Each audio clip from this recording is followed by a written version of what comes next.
Mexico is now threatening legal action against the United States after the shooting, saying on Twitter the U.S. failed to protect Mexican nationals killed.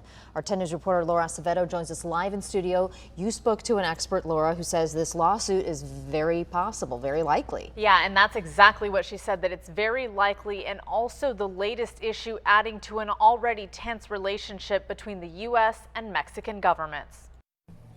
Respecto a los hechos acaecidos el día de ayer. With this video, the Foreign Minister of Mexico, Marcelo Ebrard, denounced Saturday's mass shooting in El Paso. 6 Mexican nationals were killed. The shooting now being investigated as a hate crime, as it appears the shooter was targeting Hispanics.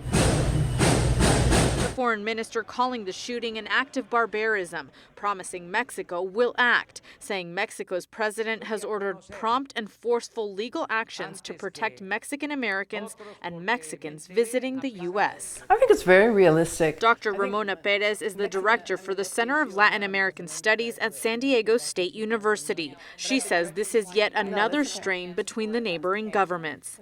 I think that the gun issue, coupled with the way in which the current Mexican migrants are being treated, as well as Mexicans in the U.S., I think it's something that they've basically had enough. Another question is, will other countries start issuing travel warnings for visitors coming to the U.S.?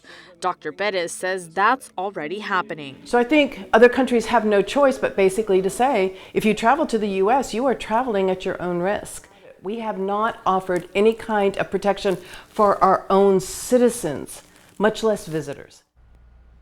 Although there are no travel warnings directly in response to our recent shootings, countries like Canada, Germany, and New Zealand do mention mass shootings and gun accessibility in the United States, but they also mention the likelihood of being a victim as a tourist is low. President Trump hasn't made any public comments about the potential lawsuit. In studio, Laura Acevedo, 10 News.